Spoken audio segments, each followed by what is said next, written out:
Hey guys, this is part 3 of the story. In this story, our favorite blonde is the wielder of Rinnegan, who also happens to be the Six Path Sage's reincarnation. Don't forget to subscribe to the channel, like the video, and share with your friends. Now, let's begin. Iruka, Naruto and Hinata walked peacefully to Ichiraku's ramen stand, a thank you from Iruka for Naruto and Hinata saving his life. Iruka got injured by the shuriken rain, but Hinata did a wonderful job healing them. Naruto, Iruka and Hinata sat down at the ramen stand. "Oi, old man, come here, I'm hungry," Naruto yelled. "Oh, Naruto, glad to see you and Hinata," Tucci said, and both nodded. "Okay, since Iruka-sensei is paying, you can start with 10 bowls of pork ramen for me," Naruto said, and Iruka widened his eyes thinking if it was a good idea offering him dinner. "I'll take 2 bowls of vegetable ramen," Hinata said. "I'll take 1 bowl of shrimp ramen." "Say Hinata," Iruka said, getting her attention, "were you faking with Naruto since the beginning?" Iruka asked. "Of course, you actually don't know, but we are boyfriend and girlfriend," she said, giving Naruto a kiss on the cheek, making the blonde blush. "Who would have thought? Damn, you are some good actors," Iruka said, getting chuckles from both of them. "Why did you hide your strength even your relationship?" Iruka asked. "You know that I'm the Kyuubi Jinchuriki, right?" Naruto asked, and Iruka nodded, "and pretty much all the villagers and almost all of the shinobi hate me for carrying him. To them I'm a painful reminder on that night. You know that they tried to hurt or kill me many times. If the civilian council knew how strong I was, they would do everything they could to stop the demon from getting strong," he said. "The reason I decided to hide our relationship was pretty much the same reason. They would try and hurt her as well. I've already heard some calling her demon whore, and I'll be damned if I would let anyone hurt her. I would faster burn this village to the ground than allow anyone to place their hands on her. So we decided to stay in the shadows until we were strong enough to protect ourselves," he concluded. Iruka was surprised how the #1 knucklehead thought of everything. He would never in a million of years think that Naruto was so clever and insightful. "You certainly fooled me," Iruka said, and everyone laughed. They started eating calmly. "And you, Hinata, I get the feeling that you are not the shy girl," he said, pointing to her. She giggled and answered. "I was shy when I first met Naruto, but over the years I grew out of it thanks to him. Also, who did you think helped him in his pranks?" she said, laughing, and Iruka's jaw dropped. "Actually, I kinda liked acting shy and letting everyone else brag about how good they are." "How strong are you really?" Iruka asked in a serious tone. "Well, we've never matched against anyone other than ourselves, but the furball says we are around Jonin in terms of taijutsu and ninjutsu. I suck at genjutsu, so around low chunin in that. Other than that, I'm level 10 seal master," Naruto explained, and of course Iruka didn't even know what to say. Poor guy. "Wait, if you are Jonin level, how the hell can't you do a single bushin?" Iruka asked, and Naruto chuckled. "Well, you see, one side effect of having a Baiju sealed in you when you are young is that you tend to develop large chakra reserves. I estimate I have about 4 times more chakra than Gigi, so, even though I have Jonin level chakra control, I still have too much chakra to perform a single bushin," Naruto explained. Iruka didn't know what to think or do. The academy dead last was Jonin level, had 4 times the Hokage chakra reserve, and was a seal master. Besides all that, he had a matured Sharingan. Iruka did what he could do and fainted. "Oi oi, wake up sensei, you still got to pay up," Naruto yelled, trying to wake the fainted Iruka. Council room. The Hokage was approaching a room. Standing near its double doors was an Anbu guarding it. The Anbu bowed to the Hokage and opened the doors. The Hokage entered the room, and to his left were seated the clan heads of Konoha, also known as the Shinobi Council, and to his left were a few important civilians known as the Civilian Council. Near the Shinobi Council were also seated 3 people. They were Mitokado Homura, Udatane Koharu, and Shimura Danzo. They were former teammates to the Hokage in his Genin days and are currently his advisors or elders. The Hokage made his way through the room and sat in a small table in front of the Konoha Council. "Good evening to everyone. Now, may I know the reason why the council has been summoned?" the Hokage asked in a bored tone. After dealing with all the paperwork, he still has to put up with the damn council. "Yes, Hokage-sama," said one merchant of the civilian council as he stood up. "We heard that the Dem. Uzumaki Naruto graduated from the academy. You cannot allow him to become a shinobi, he's too dangerous," he said. The Hokage sighed. He knew that this day would come. "Naruto is not dangerous, he's already proven to be a loyal shinobi, but also graduated as Rookie of the Year along with Hinata," the Hokage said, and Hiyashi raised an eyebrow hearing Hinata was Kunoichi of Year. "This year's batch must be weak, to think that she was the best." Hi, she thought. He's clearly a demon. He stole the Rookie of the Year title from the Uchiha-sama, a pink banshee yelled, making everyone shiver from her freakish high-pitched voice. You should choose your words carefully, civilian, the Hokage said, raising his ki, making her sweat. My law is still in effect. But Hokage-sama, you cannot allow him near the clan heirs, he could hurt them all, a fat merchant said, while the shinobi side rolled their eyes. Enough, the Hokage said in a serious tone. Many of you civilians may not know, but Naruto has already saved his village today, he said, getting confused looks from everyone. As you don't know, today one of the academy teachers, Mizuki, broke into the Hokage's vault and stole the scroll of seals. He was intercepted by Umino Iruka and they engaged in combat. If Naruto and Hinata didn't show up, Iruka would be dead in the village without the scroll. Hinata managed to heal Iruka and Naruto defeated a Chunin, the Hokage concluded, and everyone gasped. A fresh rookie from the academy defeating a Chunin is almost unheard of.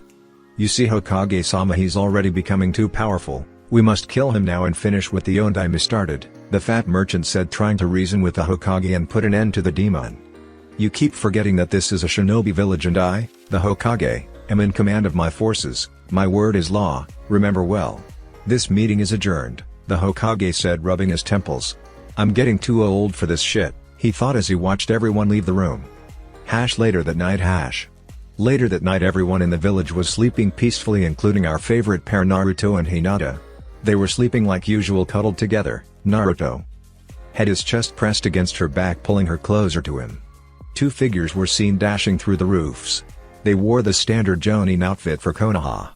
The Hitachi in the forehead, the Jonin flat jacket and black Hanbu pants with white strapping in the ankles. So you remember the plan? One of the Jonins asked, getting a nod from the other. Let's get this over with so we can collect our pay, the other said, and rushed towards the destination. They arrived at the red light sector and very quietly made their way into a house. The house itself seemed old, with a few patched holes in the outside's walls. They approached the window and saw the sleeping pair, the demon and its whore. They decided to make entrance through the roof, seeing that their bed was too close to the window. They quickly and stealthy entered the house and made their way into their bedroom. They were approaching their bed and one said, "This is your end, demon," and quickly drove two kunais through both of their chests. The Jonin smiled in victory until there was a poof of smoke and reveled two logs with kunais. They turned around and didn't like very much the view. They saw a Sharingan blazing and the Byakugan activated. Oh, the demon has the Sharingan, he probably stole it when he killed the Uchiha clan. Let's kill them, one of the Jonin said and dashed to the pair. Okay, Hinata, you take one, I'll take the other. Be careful, they are Jonin, we might be skilled but they have more strength than us, Naruto said. Hi, she replied and dashed to intercept one of the Jonins. With Naruto. Why are you attacking us? It's a crime to attack a fellow shinobi of the leaf, Naruto asked, knowing pretty much the answer. You know, partner to us, die demon, the Jonin responded and took the kunai and slashed horizontally. Naruto ducked and using his foot he stroked the Jonin foot, making him tumble forward. Using his momentum, Naruto lifted his knee and managed to strike him in the gut. The Jonin quickly recovered and jumped back. Not bad, demon, let's take this up a notch, the Jonin said and quickly made a few hand signs and yelled Doden. Tsushino Yoroyan enveloped his body in strong earth shell. He's using an earth shell, good thing my main affinity is lightning, Naruto thought. They dashed forward and exchanged a few blows. Thanks to the Sharingan, Naruto managed to block or dodge every single one of them. However, due to enemies' armor, his strikes were ineffective and he couldn't attack any pressure point. Naruto switched to his own nintaijutsu style, the lightning fist. Naruto charged his hands and feet in a coat of lightning chakra. He dashed forward and went for low kick. The Jonin jumped up to avoid it.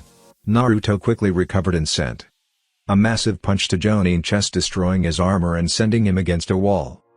That hurt, you damn brat, the Jonin yelled. They both engaged again, but Naruto had the upper hand. Deciding to end it and going to help Hinata, Naruto sidestepped a punch and infused his fingers with lightning chakra and pressed hard against the Jonin's head near the ear, discharging the chakra in his vagus nerve, sending the Jonin to cardiac arrest. Naruto left the Jonin shaking in the floor and left him to go help Hinata.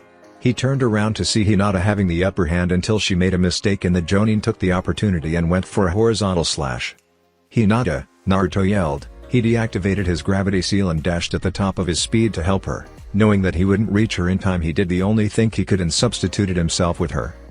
Naruto, now in the place of Hinata, was seeing the blade coming closer and closer. His Sharingan could be seen as a curse, for it was showing his death in slow motion. He tried to bring his kunai to block the sword, but it was too late. Just as the blade was about to make contact, Naruto unwittingly channeled a massive amount of chakra to his eyes until they started spinning and reversing its colors. Suddenly everything became even clearer and time seemed to slow down even more. Naruto was watching the blade come closer and closer, and just as it was about to make contact with his skin, the strangest thing happened. The blade continued in its path as if slicing cleanly through him, but Naruto didn't feel any pain. The enemy Jonin didn't know what was happening. His blade seemed to phase right through the demon as if he wasn't even there. The blade left his body as if nothing ever happened. It was then he looked at his eyes. Instead of the blood-red eyes with black domos, Naruto's eyes switched to being pure black, and in the middle a glowing red cracked circle with 3 red orbs on it. The Jonin didn't know what it was, but it was too late. Naruto caught the Jonin's hand as it left him and broke his wrist, making him drop the sword. Naruto looked him in the eyes, with his Sharingan spinning, and said Genjutsu, forced sleep. As he said, the Jonin fell to ground unconscious. Naruto turned to Hinata, who was too stunned with what happened that she didn't even saw him approach. "Hinata, are you alright? Are you hurt?" Naruto asked, concerned with her. "I'm not hurt thanks to you," she said, and hugged him and cried. "I can't believe they would drop so low to attack us in the night. I guess I was too optimistic," Naruto thought. They separated until Hinata looked at him and gasped. "Naru-kun, your eyes," she said. Naruto didn't know what she was talking about and went to the bathroom and looked in the mirror and raised an eyebrow. "What the hell is this?"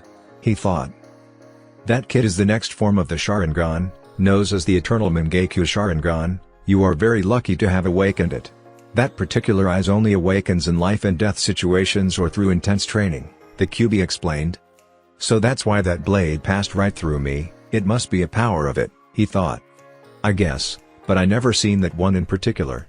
I've seen Madara's techniques using those eyes, but I don't know how to use them, so you will have to figure it out. Deal with the intruders. I'll explain something about those eyes later," the Kyuubi said, and Naruto nodded and quickly went the Jonin that survived and tied him up, placing a chakra restricting seal in him. Couple of minutes later, the body of the dead Jonin was sealed in a scroll that Naruto would later take to the Hokage. He picked up a glass of water and splashed it on the Jonin's face, awaking him. "Hi there, buddy, let's talk now," Naruto said in a sweet voice that sent shivers even to Hinata that had her Byakugan active to see if he would lie. "Damn demon, I'm not saying anything, you might as well kill me now," the Jonin said, trying to hide his fear at being at the mercy of the demon after trying to kill his lover. "Where's the fun in killing you?" Naruto said, and activated his normal Sharingan and said Megan, Jigoku. Guku no Jutsu. The Jonin was trapped in the Genjutsu and felt like he was being burned alive. Since he was tied up in a chakra restriction seal, he couldn't break the illusion. This went on for a few minutes until the Jonin decided he couldn't bear it anymore. "Oh okay, I'll talk. Please stop," he begged, until Naruto ended the jutsu and looked him with his Sharingan along with Hinata checking for lies. "Listen well, I'll only say this once," Naruto said with his Sharingan glowing, making the Jonin nod quickly. "Why did you decide to attack us?" Naruto asked. He wanted to know why all of a sudden they decided to take such a direct approach against him. "It was a deal. Me and my friend would kill you for a payment," the Jonin explained, looking at the corpse of his friend and thinking it was a mistake to accept it. But it was too late now. "I see. And who requested the mission?" The Jonin hesitated in telling him who asked for the death of the demon. Naruto deactivated his Sharingan and locked eyes with the Jonin. His cold blue eyes that seemed to penetrate his soul made him flinch. "It was Tuno Kanta, a merchant of this village and belongs to the civilian council," the Jonin answered, and Naruto already suspected it would have been one of the civilians with wealth enough to wire 2 Jonins. "Hinata, he's telling the truth?" Naruto asked, and Hinata nodded. Naruto turned to the tied-up Jonin and smirked. "What are you going to do to me?" the Jonin asked in a fearful voice. He didn't want any more pain. He preferred a quick death. "As much I would like to kill you now, I won't. I'm delivering you to the Hokage tomorrow morning with your friend over there, and after that I'm calling for the execution of said civilian," Naruto said, and went behind him and knocked him out with a quick chop the neck. "What do we do now?" Hinata asked. They were too pumped up to sleep now. "It's 4 a.m. The Hokage's office opens at 7, so in the meantime I'm placing a few security seals around the house to make sure this doesn't happen again," he said. Naruto went to Hinata and kissed her. He hugged her and whispered, "I'm sorry, it's my fault. They were after me," Naruto said. He was sad and mad that the villagers would try to kill even her. "It's not your fault.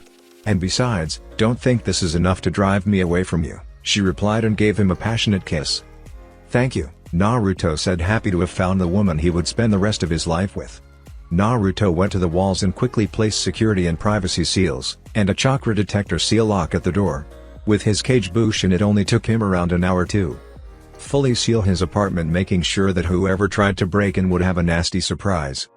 They both laid in bed with Hinata snuggled together until she fell asleep in the safety of his arms. This wasn't how he intended to start his day. Naruto drifted off to sleep and went to his mindscape to talk with the Kyuubi. "So Kyuubi, what did you want to tell me about my new eyes?" Naruto asked, excited to have unlocked the eyes that made Uchiha Madara so powerful. "Okay kid, this is going to be long story, so shut up and list well," the Kyuubi said, and Naruto nodded. It all began a few thousand years ago. The human race was living peacefully among each other until one day a fearsome beast appeared. No one knows where it originated, but it was too powerful for humans to defeat. Many thought it was a punishment from the gods. The beast itself had 10 tails and was known as the Juubei. Nothing seemed to be able to stop until a man appeared and faced the beast alone. The man managed to defeat the beast by sealing it inside his own body. He would later be known as the Rikadu Sennin, the father of all ninjutsu. The man was hailed as a hero for defeating the beast and was considered by all a god among men. However, he too aged and sooner or later came to his old age. Knowing that in his death the beast would be set free, he split its chakra in 9, thus creating what you know now as the 9-tailed beasts, going from one tail to me. "The 9 tails. You are with me so far?" the Kyuubi asked. Seeing Naruto nod, he continued. During his life the Rikadu Sennin had 2 sons. The older son received his eyes and founded the Uchiha clan, while the younger one received his body strength and was the progenitor of the Senju clan. In his deathbed, Rikadu Sennin had to choose which of his sons would carry on his legacy. Due to the younger son's ideals, he chose him. However, this didn't agree with his brother. His older brother thought that since he was the eldest, it should be him to lead the world in his father's place. Angered at his younger brother and father, he tried to fight his brother for the place, but he lost. Having lost, he realized that he needed to gather more forces and end the Senju line before it even began.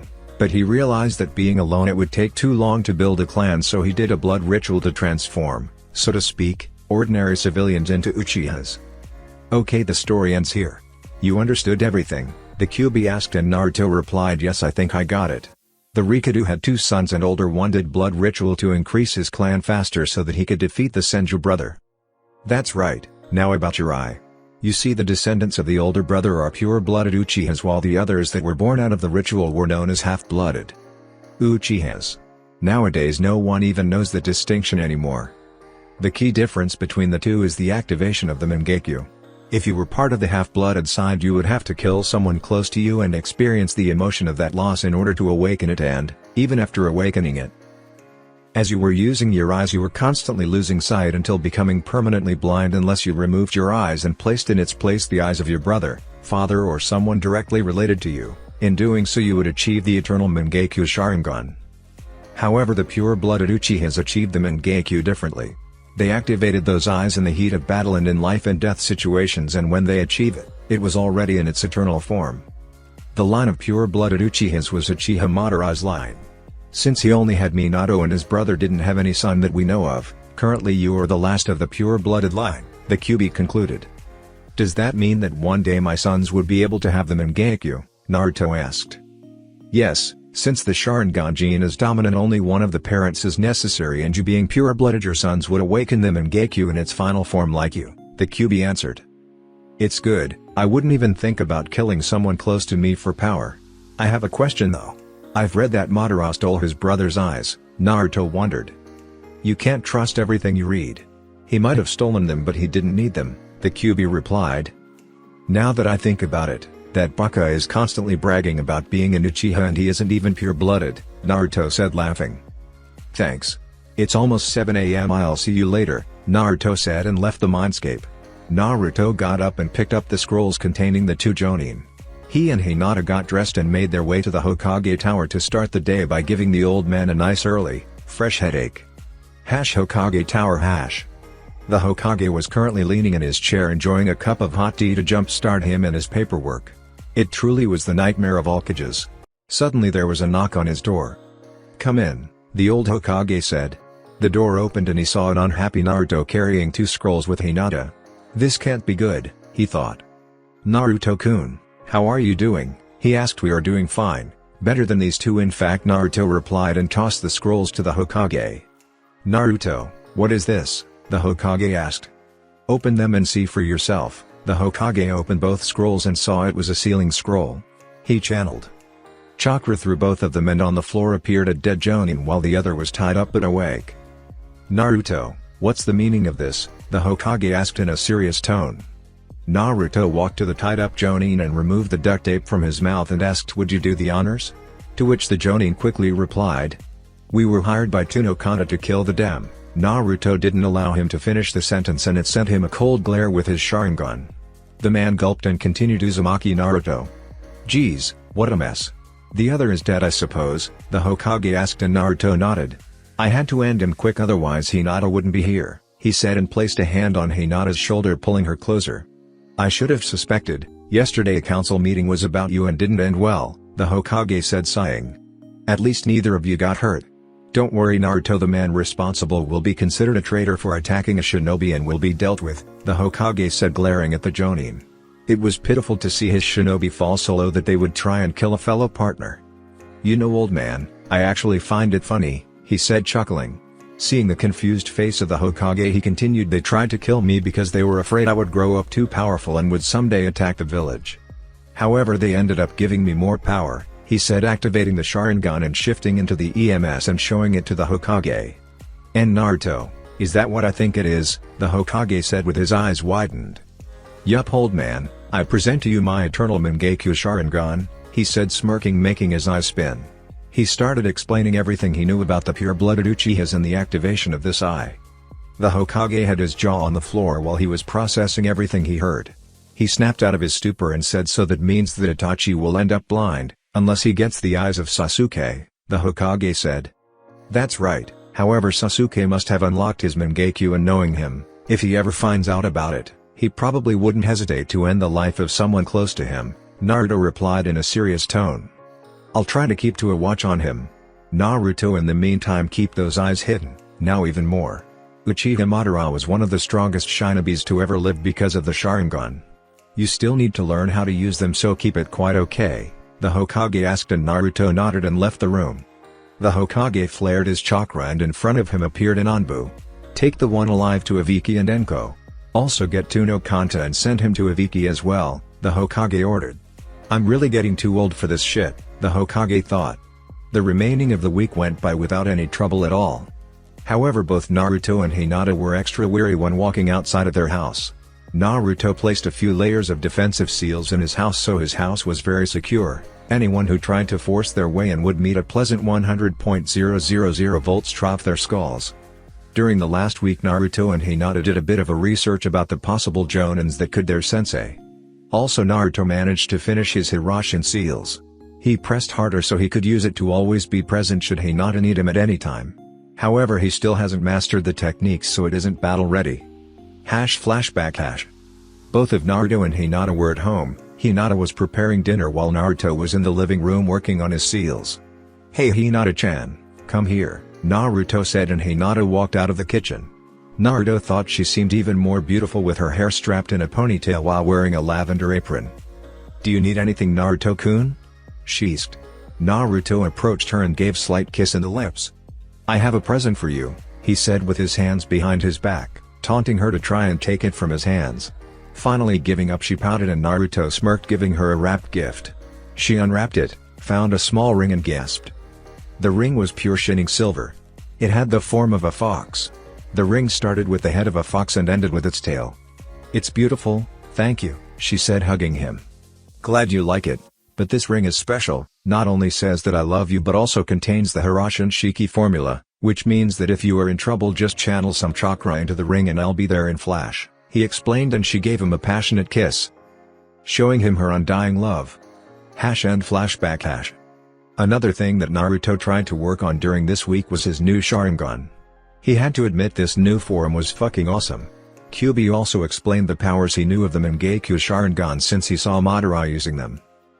Naruto was lying in his bed trying to fall asleep but was finding it hard. Since the murder attempt on both him and Hinata a couple days ago, even though he secured his house, he was always on alert. Deciding to pass the time, he went to his mindscape to talk to the Kyuubi about his new eyes. Actually, Naruto changed his mindscape. It was no longer that old sewer, now it was a vast forest with nearby mountains and plenty of animals so that the Kyuubi wouldn't be bored. "Hey furball," Naruto said, and Kyuubi glared at him. "What do you want, brat?" "I was trying to sleep," the Kyuubi said. "I can't sleep, so I just thought you would explain me the new powers I can use with my new eyes," he said. "Like I told you, I only seen him use them, I can't even be sure if you can use them. For instance, that power you used last time, I never saw Madara using it, so more than likely the Mangekyo not always has the same powers," the Kyuubi explained. "Well, that sucks," Naruto replied. "It doesn't mean you can't use them. Will explain the powers I saw, so listen well. First, one of the power is an extremely powerful genjutsu called Tsukuyomi. Once you lock eyes with the enemy, you can cast the technique and the user is trapped. Inside the technique you are Kami, you can create and manipulate everything, even time itself. You can make the time pass differently from the outside.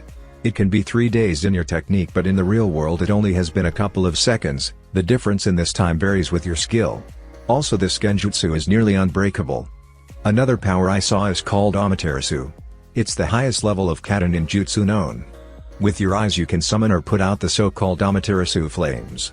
These are black flames that burn anything in its path and don't disappear until the target you want is completely incinerated. It doesn't matter if you even use Ensuten Jutsu. They never die until the target is gone. The last power, and probably the most powerful, is a defensive armor with offensive capabilities. It's called Susanoo. It creates an humanoid-like shaped armor around you. The more chakra you send, the stronger and bigger it gets. I've seen the Susanoo's perfect form, and let me tell you, it's not something you want to face. This humanoid armor also carries a shield for defensive purposes like deflecting more powerful focused attacks, but also a sword for offense. You got all of it, the Kyuubi concluded and asked for confirmation. "I'm awesome, believe it," Naruto shouted, excited with such awesome powers. He still is an idiot, the Kyuubi thought. "Now you know. Leave. I'm going to sleep," the Kyuubi said, ordered. End flashback. With the final week now over, we find Naruto and Hinata at home finishing up their breakfast. Today they would find their teams and meet their Jonin sensei. "Are you ready, Hinata-chan?" Naruto asked, getting a nod. He held her arm and vanished in a lightning sunshine towards the academy. They arrived at the roof, not wanting to arouse many questions. They made their way down to their respective classroom. The room was already filled with their friends, however Iruka-sensei still hadn't arrived. Hinata made her up the stairs and sat in the back row. Naruto of course followed her, but as he was walking he was met by the glare of one Uchiha Sasuke. Sasuke was still pissed by losing to the Dobi, the dead last of the academy. "How could trash like that defeat me, an Uchiha? Next time he'll beg for mercy," Sasuke thought, smirking. Even thought Naruto had grown up physically but also mentally, he still couldn't resist a few taunts, especially from Sasuke, a fellow clan member so to speak. They stayed like this a few minutes, glaring at each other until Sasuke had enough and turned away, plotting the various ways he could ice his brother. Naruto walked up the stairs to join Hinata when another problem appeared in the form of Inuzuka Kiba. "Hey Hinata-chan, how are you?" Kiba asked as he moved to sit next to her. "I'm fine, Kiba." "Stop, that sit is for Naruto-kun," she replied. "How come on, Hinata-chan?" "I'm better than him, an alpha," Kiba said, rubbing his finger in the bridge of his nose. Kiba, of course being from the Inuzuka clan, had a high sense of pride and manliness due to the fact that he's male and heir to the clan.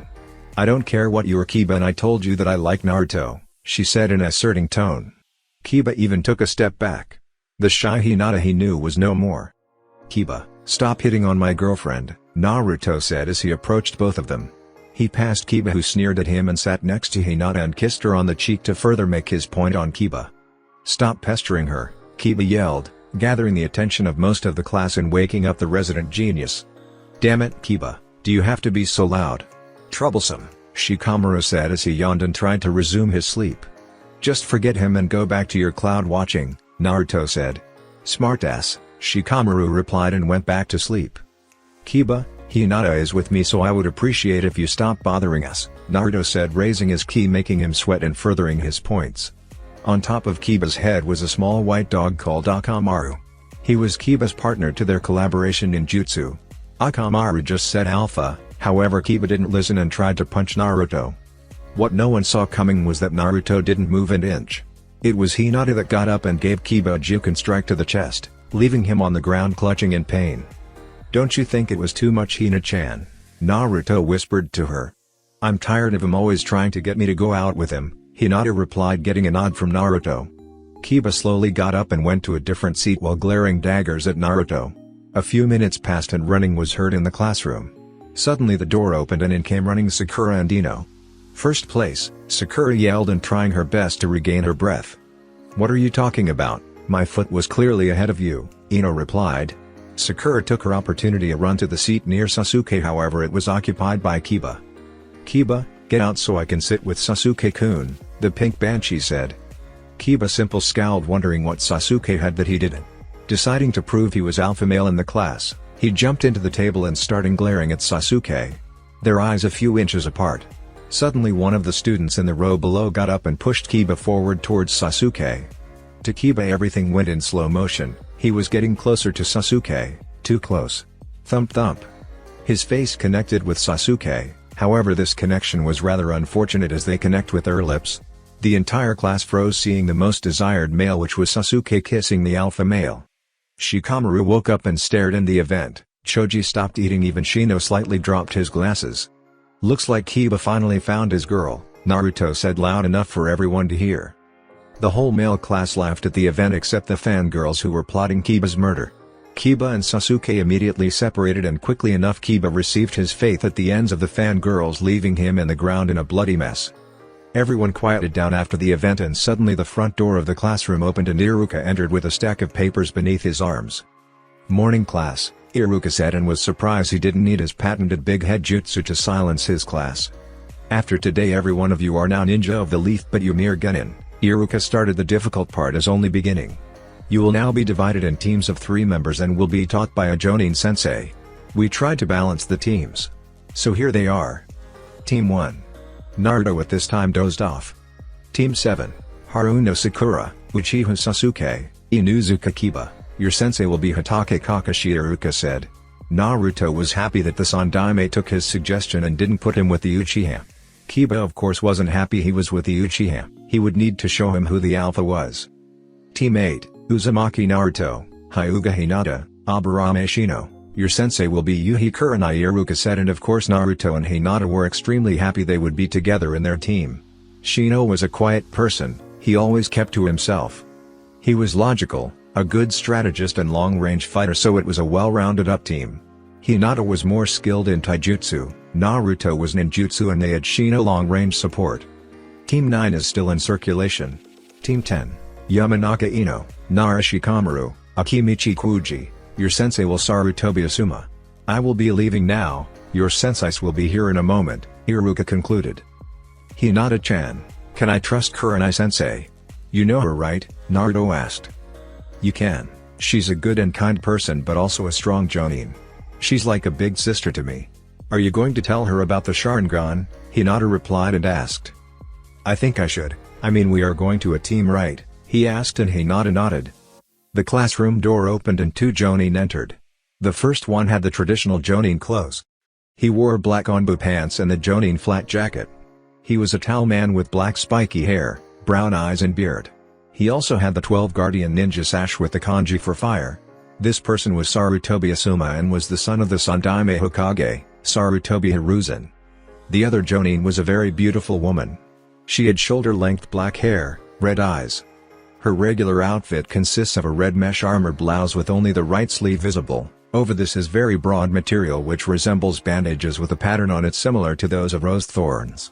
Her hands and upper thighs are also wrapped in bandages. She is Yuhi Kurenai, Konoha's Genjutsu mistress. Team 10. Meet at the training ground 12 in 30 minutes, Asuma said and left. Team 8. Meet at the training ground 8 in 30 minutes, Kurenai said and also left. Naruto got up with Hinata and Shino and they both walked out. Once outside the classroom, Naruto went to Shino and grabbed him and used lightning sunshine towards the training field. Kurenai was currently waiting at the training ground. She thought it would be a while until they arrived.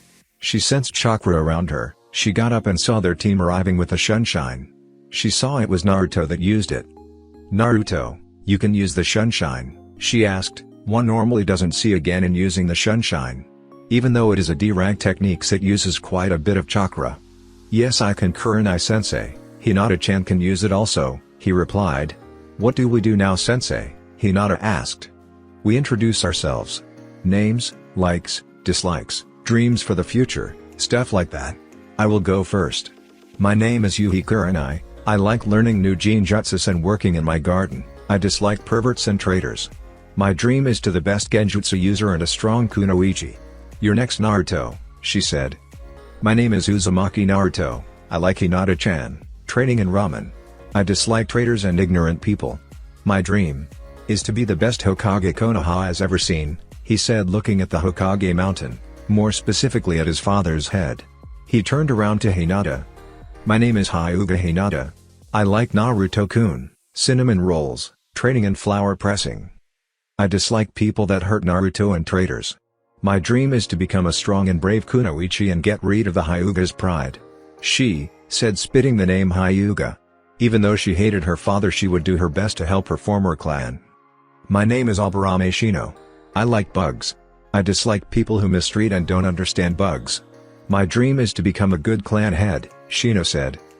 Very well, Kurenai started. Naruto and Hinata have already been training for some time so they can work well together. I expect the same for you, Shino, she said, getting a nod from him. I don't expect any type of problems between you, so we are officially a team.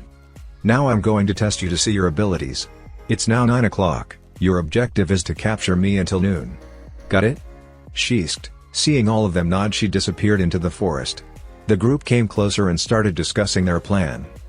Kurenai was hiding in the forest, near a tree, using a low-level genjutsu when she saw Naruto approaching at full speed towards her. Figures, the report said he was the dead last, but also brash and loud, she thought. Naruto threw a blind punch, to which Kurenai dodged and returned his punch. However, to her surprise, her punch went through him, revealing it to be a bug clone. She shook them off and jumped back. She scanned her surroundings and her eyes widened when she saw a fireball coming to her. She jumped to the left where Hinata was and got hit a few times before substituting with a nearby log. Her team regrouped to plot another plan, since the first almost worked. Kurenai was watching even more carefully since she was caught off guard in a hinged bug clone. She had a few close chakra points but nothing too major. Kurenai was jumping from tree to tree when against her came a barrage of shuriken. She dodged to the left and engaged with Hinata in taijutsu, noticing she was being overrun. Kurenai jumped back and something caught her ankle. She looked down and saw Naruto pulling her down, trapping her. Naruto jumped off the ground and Kurenai was replaced by a log. Damn, she always escapes, Naruto said. If I used real attacks I could easily win, Naruto thought, disappointed. Kurenai decided to hide herself in a high-ranking genjutsu while she was resting. Their team was no pushover. She felt her chakra almost all gone. Shino's bugs must have been draining her while she was distracted. She snapped out of her thoughts when she heard Suten, Suishu ha, Hinata said. Raiten, Jaibashi, Naruto said. The combination of this was an electrified wave of water, forcing Kurenai to jump up. Naruto was expecting this and gave her a drop kick, sending crashing to the ground. Kurenai got up but suddenly was unable to move. She looked around her and heard Fuinjutsu, four-corner trap seal, Naruto said. They finally caught Kurenai, trapped in a trap seal. This technique works by placing a seal in 4 places forming a square. When the target is inside, the user can activate and automatically freeze the enemy in place. Congratulations, you are all very good. Hinata, your taijutsu along with Naruto is impeccable, and so is your ninjutsu. Shino, you provided long-range support and you drained a good chunk of my chakra. Your clan's skills seem good, but you will need elemental ninjutsu as well. Naruto, I didn't know you knew Fuinjutsu, Kurenai explained. Since we are going to be a team, there are a few things I need to tell you. I believe I can trust you, Kurenai-sensei, and also Shino, Naruto replied, getting nods from both of them. First, Kurenai-sensei already knows this, but not Shino. They say that the Ondaime Hokage killed the Kyuubi, but that is a lie. The Kyuubi cannot be killed.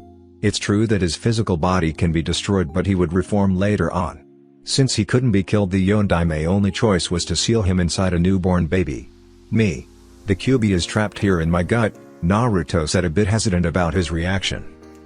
I understand if you want to change teams, Naruto said, looking at Shino. Nonsense, Naruto. For starters, I already knew about the Kyuubi since my bugs could detect its chakra. Besides, I can relate if on a small level. My clan uses bugs that are inside of us as well, so the village always is a bit uncomfortable when dealing with us, Shino in a stoic voice. Thank you, Shino. Just one thing. The Kyuubi, it's a Hinata it. He's a nice guy once you get to meet him. Naruto said, and Shino raised an eyebrow. Naruto, how can you say he's a good guy? He nearly destroyed the whole village, Kurenai asked, outraged. Sensei, I can't tell you everything, but I can tell you that the Kyuubi was being controlled by the Sharingan, and was forced to attack the village, Naruto said. Kurenai wanted to argue, but Naruto wouldn't budge. Speaking of Sharingan, Naruto said, and activated his I'm a Sharingan user. Since we are a team, I'm trusting you with this information. I'd like to keep this a secret until I reveal it, Naruto said, and Shino kept his stoic face. However, Kurenai was doing a very good impersonation of a fish out of water. And Naruto, are you an Uchiha? Kurenai asked. I am on my father's side. I'll say no more until I reveal my heritage, Naruto concluded. And you already have it fully matured, Kurenai said. Yup, I awakened when I was 5, and when Hinata was kidnapped I killed the kidnapper and got the 3 tomos, Naruto said, and Kurenai's jaw hit the ground. Are you saying that you killed a Jonin when you were 6 years old? Kurenai asked. The only thing I can say is it was pure luck. He underestimated me, a paid to price, Naruto explained. Don't worry Naruto, we will keep it a secret, you can trust us, Shino said. Naruto, I have one question. You obviously are very skilled, so why were you the dead last? Kurenai asked. What do you mean? It's true that I was the dead last during the academy to hide my true strength, but in the last exam I graduated as Rookie of the Year, Naruto said. But I read your report and it said that you were the dead last in everything, Kurenai replied, confused. I get it, the person that filled the reports must have been an ignorant, and since I was the Kyuubi she filled me as dead last, probably putting Sasuke as Rookie of the Year. It doesn't matter, actually it's even better. Now the enemy will underestimate me, Naruto said, and Kurenai just shrugged it off. Okay team, meet here tomorrow at 8 AM. We will train in the morning and do missions in the afternoon, Kurenai said. The day ended with Naruto and Hinata going home, happy that both of them were on the same team. The past few days flew by with Kurenai's team. They would train in the morning and do a couple of missions in the afternoon. Obviously Naruto always complained since Naruto wanted to test his skills in the real world, but Hinata was always present to bonk him in the head. Who would have thought that of the little shy Hinata? Kurenai was very surprised with the skill level that Naruto and Hinata displayed. If she had to judge, then the Kyuubi nailed it by saying they had Jonin level skills. Their team was in fact comprised by 1 Jonin sensei, 2 green Jonins and a poor Genin lost in the middle. Naruto, Hinata and Kurenai would never leave Shino behind, so they began focusing more on him so he could be brought up to speed. Naruto, with the help of Kurenai, started on cage level exercises for his chakra control.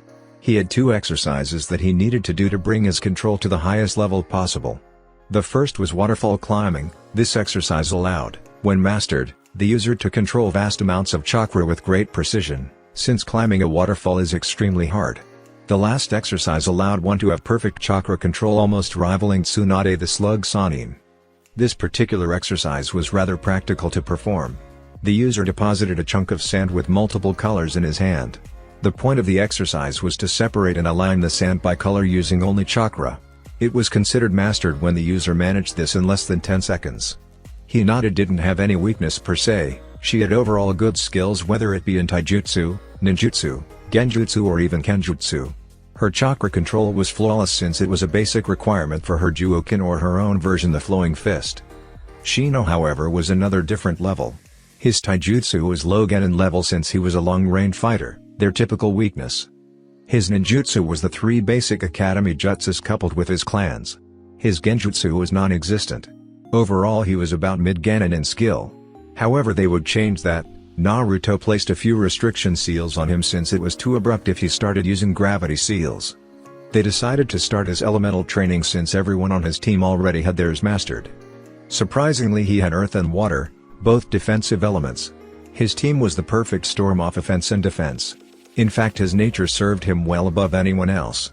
As a long-range fighter, normally his weakness would be close combat, which was solved by his training and affinities. Along with all this training, they also did teamwork exercises. One of the things that made Konoha as the strongest in the elemental nations was their notion of teamwork and loyalty above all else.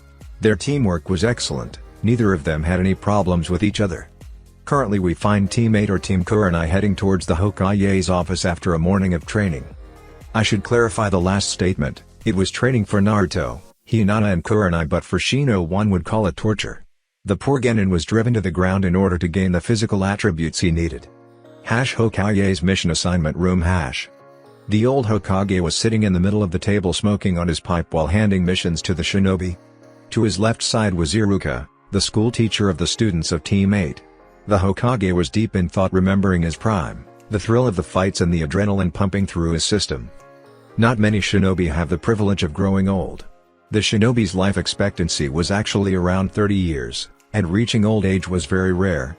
However, any shinobi that reached such age began to reminisce all they did in their life. Shinobi since birth are trained to fight, and fight they do. It is all they know throughout their lives. There is no greater death than death at the hands of your enemy in the midst of battle. However, being taken by old age, it isn't something any warrior would want. Hiruzen Sarutobi, third Hokage of Konoha and hailed as Shinobi no Kemi.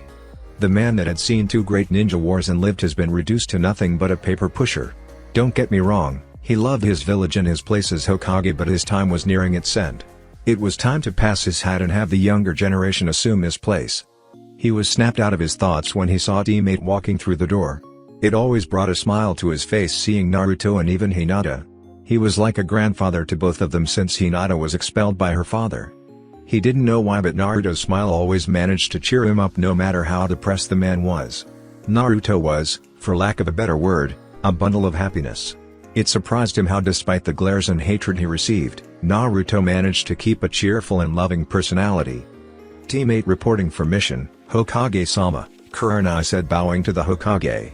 Even though the Hokage was clearly old, he still was a very powerful shinobi and one of the strongest in the Leaf Village.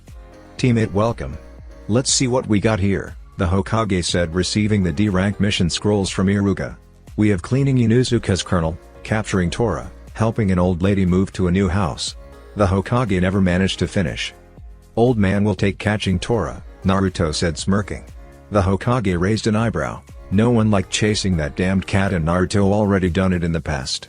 Are you serious, Naruto-kun? Hinata asked, not really in the mood for running after a damn cat.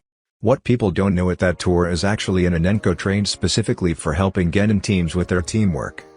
Just trust me, Naruto replied, picking up the mission scroll.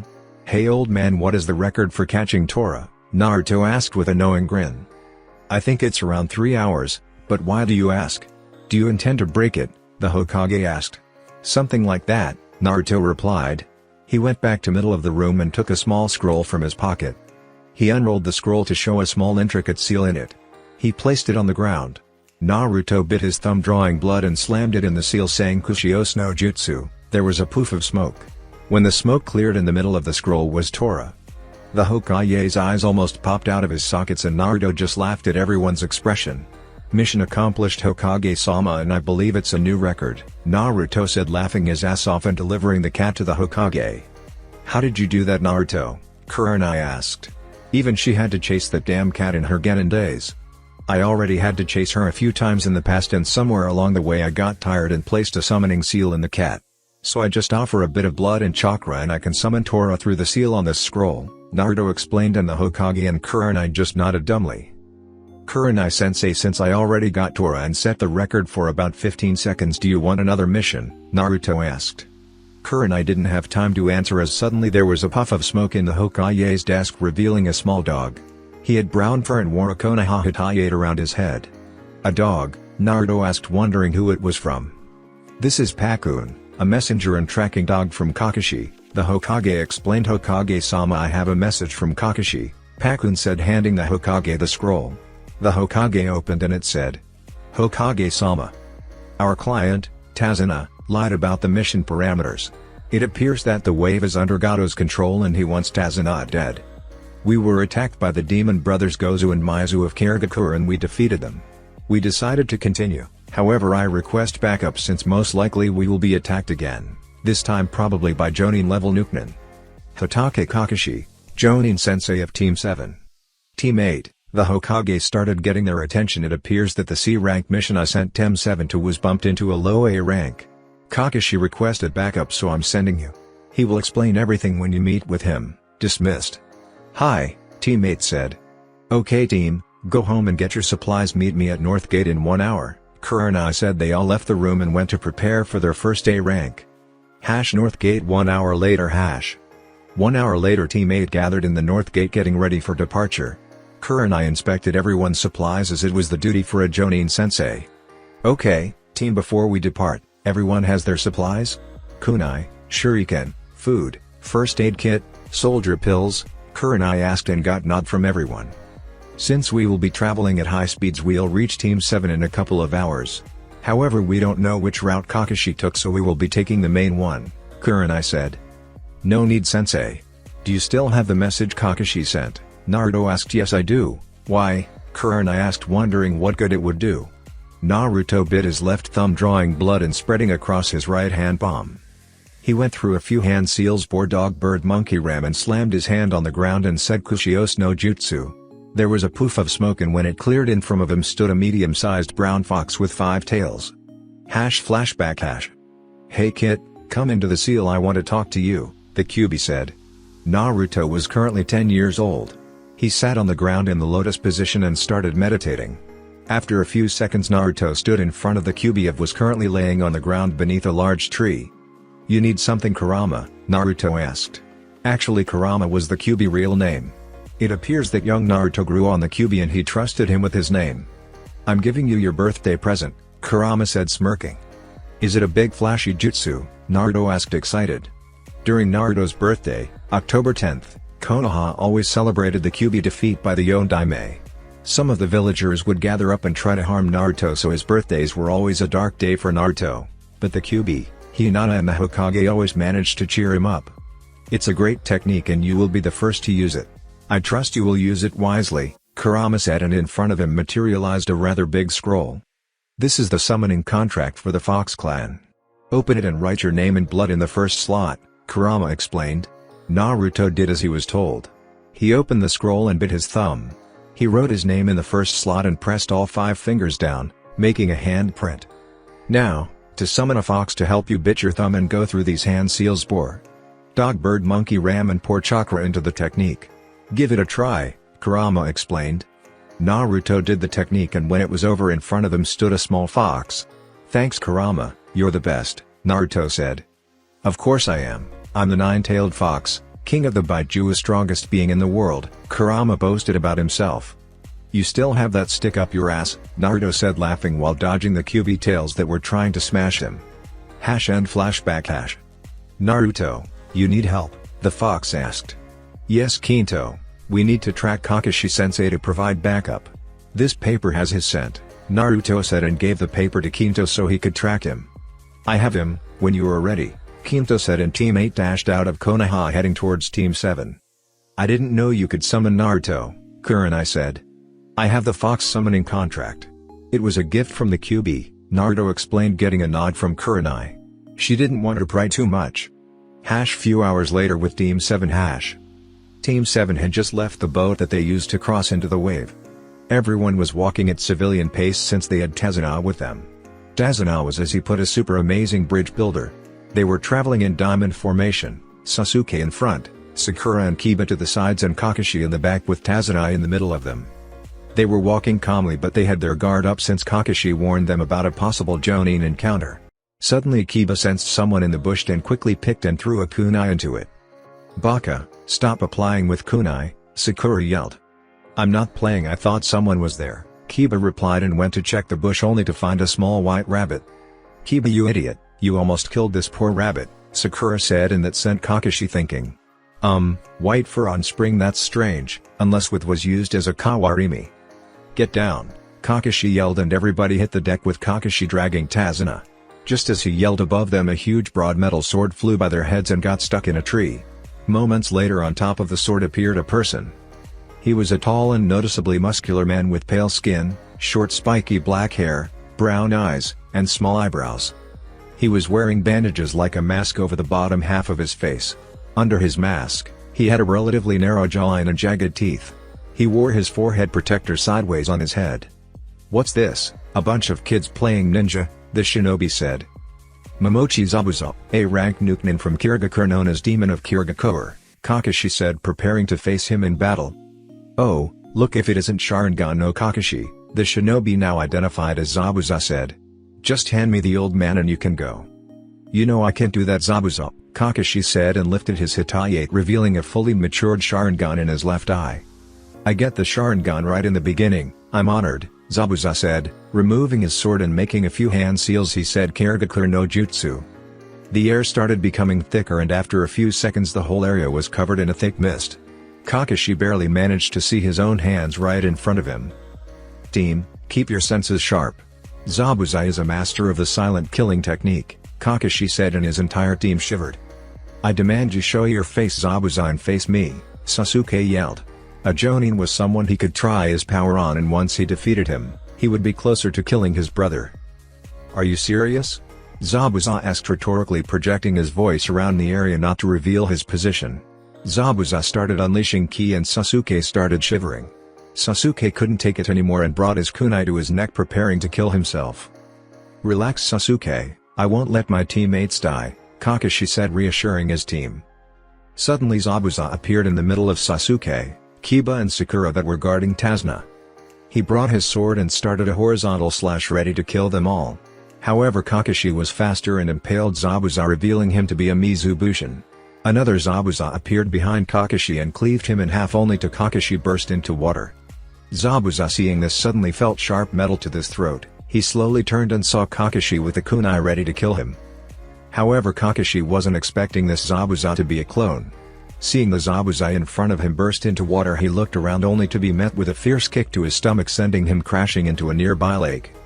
Zabuza shunshined to Kakashi and went through a couple of hand seals and said Sutentsuru no Jutsu. The water around Kakashi started to erupt and circled around him trapping him. Zabuza stood there with his hand on the water sphere holding Kakashi in place.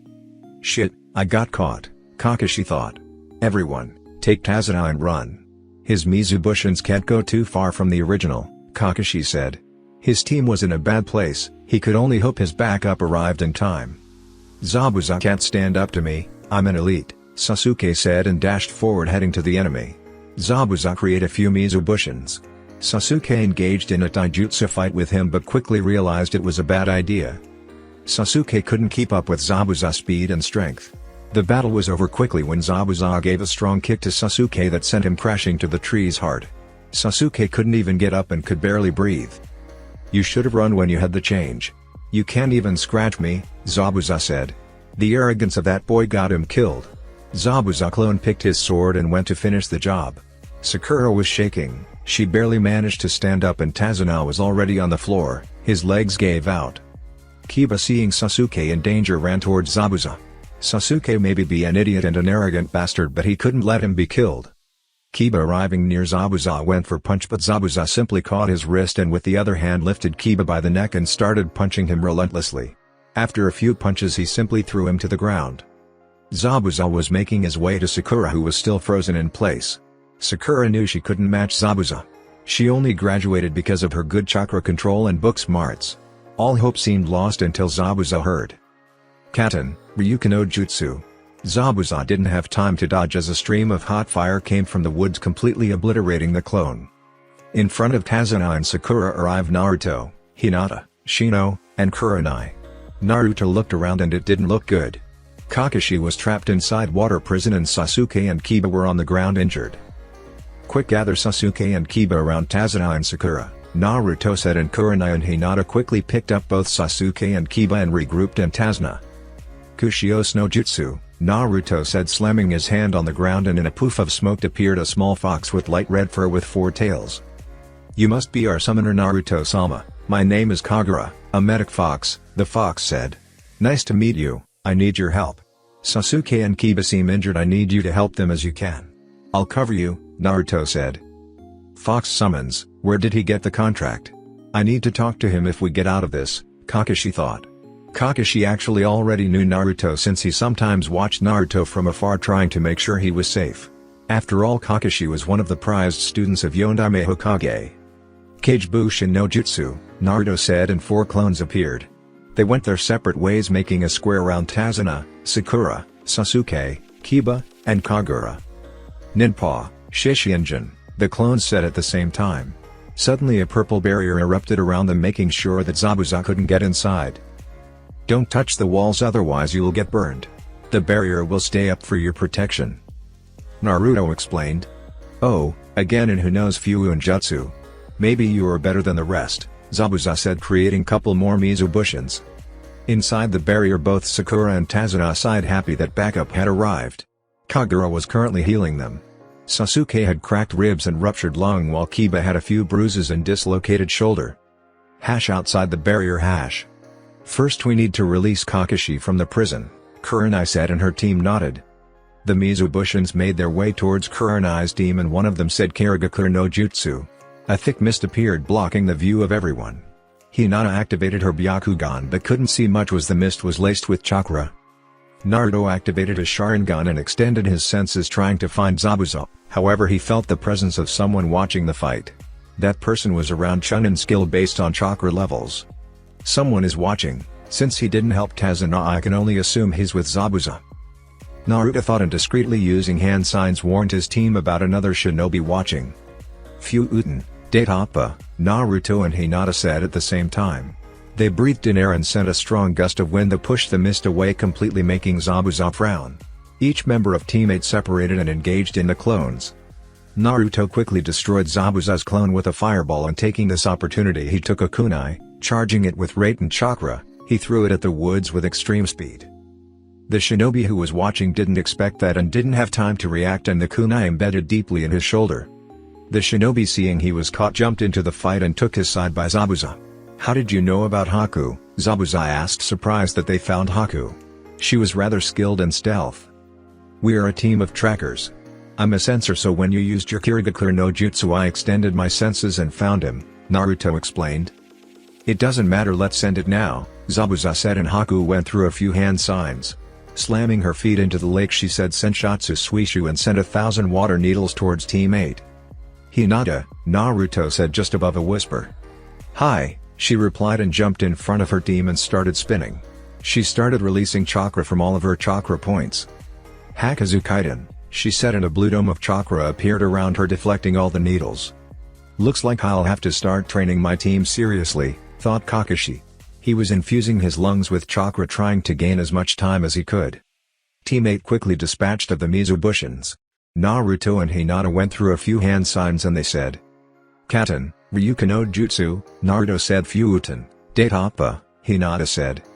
Naruto fire attack combined with Hinata's wind attack, and the result was a massive stream of fire that went quickly towards Zabuza. Haku didn't have enough time to use water jutsu because of her injured shoulder. Both of them jumped away, making Zabuza release his hold of the water prison, freeing Kakashi. Kakashi tried to regain his breath as he jumped towards Team 8. Thanks, Kakashi said and crouched. Haku, we are leaving, Zabuza said and shined away with Haku. He knew he wouldn't stand a chance. He was up against Yuhi Kurenai, Konoha's genjutsu mistress, but also the blonde kid and the Hyuga girl seemed good, and besides that Kakashi was now free. Naruto dropped the barrier and went to check up on his injured teammates. How is everyone? Naruto asked Kagura, who was finishing healing Kiba. Sakura was surprised how strong Naruto and Hinata were and how they worked well together. I already healed them. Their injuries weren't life-threatening. This one, Kagura said, pointing to Sasuke, needs to take it easy for a few days. He had a ruptured lung. Tazuna, take us to your house. Zabuza will be back and we need to be prepared, Kakashi said, and they left with Kurenai carrying Sasuke as he couldn't make any effort and was still unconscious. Tazuna's house. A few miles down the road and Team 7 and 8 arrived with Tazuna at his house. The house itself was near the ocean and seemed a simple wooden house. Tazuna led the shinobi inside. Tsunami, I'm home, Tazuna said, happy that finally got home. Father, Tsunami said, hugging him, I'm relieved that you are all right. Tsunami was a very beautiful woman. She had mid-back dark blue hair and black eyes. She wore a pink shirt with red sleeves and dark blue skirt. It's thanks to these shinobi. They saved me, Tazuna said. Tsunami approached his protective detail and bowed, saying, thank you for protecting my father, Shinobi-san. You are welcome to our house. We appreciate it. Is there anywhere we can lay two of my students who got injured in a fight? Kakashi asked. Tsunami nodded and led the leader Jonin to the rooms upstairs. Sakura, Kakashi said, getting her attention, tomorrow we will start training more seriously. We need to be prepared for when Zabuza returns. Since Naruto injured his teammate, it will be a few days until he's ready. How come a little bit of training is going to help against a Jonin? Sakura asked, wondering as her sensei was trying to kill her. Sakura, who was it that saved us? Kakashi asked rhetorically. If I remember correctly, the Genin of Team 8 actually put up a fight against Zabuza while Kiba and Sasuke were simply hammered away, Kakashi explained, making Kurenai smirk inwardly. Fine, but I still don't understand how a few days will help us, Sakura kept pressing. Any training is good for you.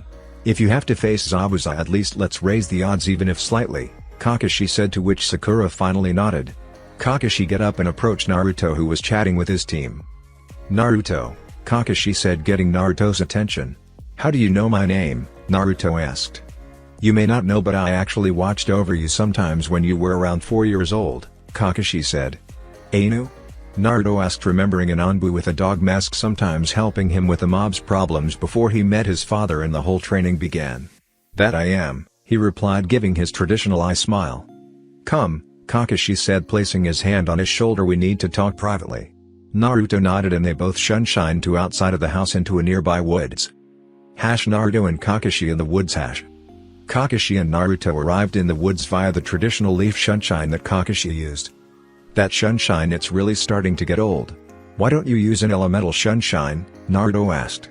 Pretty much all of Konoha always used the leaf shunshine, and while it got the job done, it was, for lack of a better word, lame. Kakashi raised an eyebrow to what Naruto just asked. Can you do the shunshine? He asked, to which Naruto nodded and used his lightning shunshine to teleport to a few meters away. Kakashi was actually surprised to see a Genin use the shunshine no jutsu, much less an elemental version. I see you can, Kakashi started, and by the looks of it you already have the lightning element mastered. How? Naruto studied the man for a moment. Even though he helped him several times when he was young, people tend to change. After a few seconds he found no deception. He decided to answer him. I've been training myself since I was 5 years old, Naruto replied, and Kakashi was actually surprised to see someone without a clan training in such a young age. However, he quickly remembered his burden and he needed to be strong to withstand all the hate of his village. I see, maybe I can teach a few lightning jutsu since my affinity is the same, but we are getting off topic here. Kakashi started. How can you summon foxes? Kakashi asked. Naruto froze, wondering if he should tell him the truth about the Kyuubi. There are many people that tried to get close to Naruto to finish him off, however he decided he should trust him. It was a gift from the Kyuubi, Naruto said, making Kakashi glare at him. Suddenly the air between the two dropped a few degrees. Naruto, Kakashi started in a very serious tone, however Naruto didn't even flinch. He was already used to it from the villagers and simply shrugged it off. The Kyuubi attacked our village and almost destroyed it. You cannot trust him. Naruto, hearing this, really started cursing his luck. It was always the same. Every time he met someone and told about the Kyuubi, everyone told him that him couldn't be trusted. Kakashi-san, the Kyuubi was being controlled by the Sharingan and was forced to attack the village. It wasn't his fault, Naruto said, and Kakashi's visible eye widened. Only Uchiha Madara managed to control the Kyuubi and he was long dead. Kakashi studied Naruto for any signs of lies but found none. However, he decided that he should talk to the Hokage about this new development. Better make sure. I'll trust you, but keep in mind that foxes are very cunning, Kakashi said. Kakashi-san, remember that if it weren't for the medical fox I summoned, Sasuke probably wouldn't have made it, Naruto stressed, and Kakashi nodded, seeing it was probably true. You remember me of the Yondaime, always seeing good in everyone, Kakashi said, reminiscing about his Genin days where he was always a fool until his best friend died to save him. Yondaime? Naruto asked, wondering how Kakashi knew him until it finally clicked. One of the days Naruto was wandering through the Namikaze compound, he found a picture of his father's Genin team. There was a silver-haired boy with mask covering bottom half of his face, a pretty girl with brown hair and 2 red marks on each cheek, and lastly a boy with black spiky hair, black eyes and orange goggles. Naruto turned the picture and it said Namikaze Minato, Hatake Kakashi, Inuzuka Rin, Uchiha Obito. Ah, Naruto yelled, making Kakashi jump. I remember now. You were on my father's Genin team with Rin and Obito, right? He asked. That's right. Your father, Kakashi said, stuttering.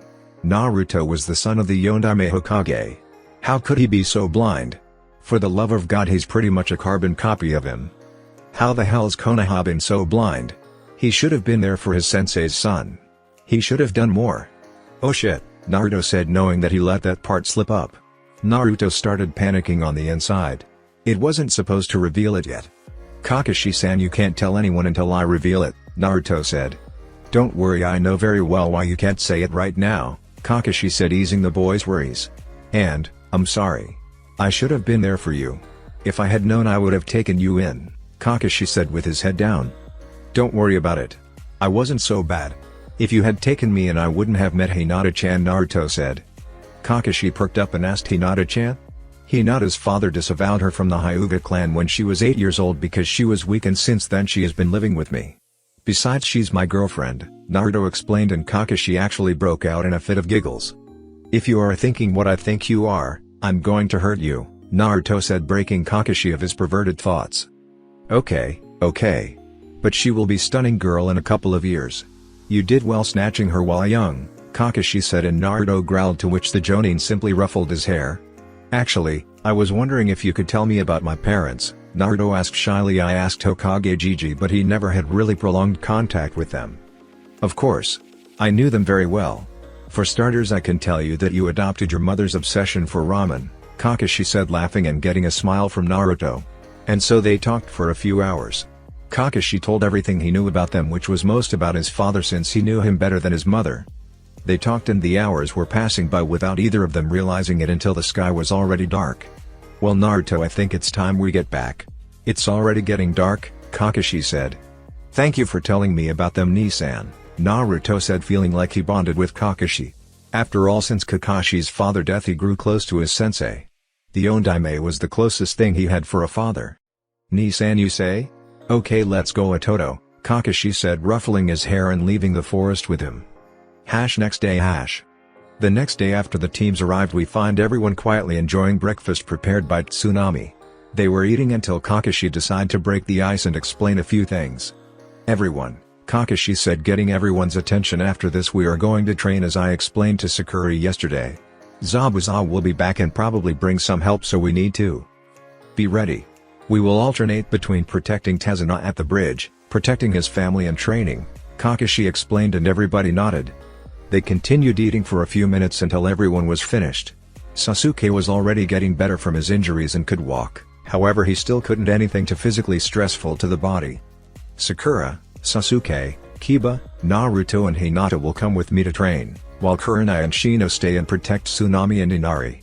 After the train I'll take some of you to the bridge to protect Tezuna. Everybody agree? Kakashi asked, and everyone nodded. A few minutes later Kakashi's team accompanied by Sasuke and Kiba left the house for training. In the woods for training.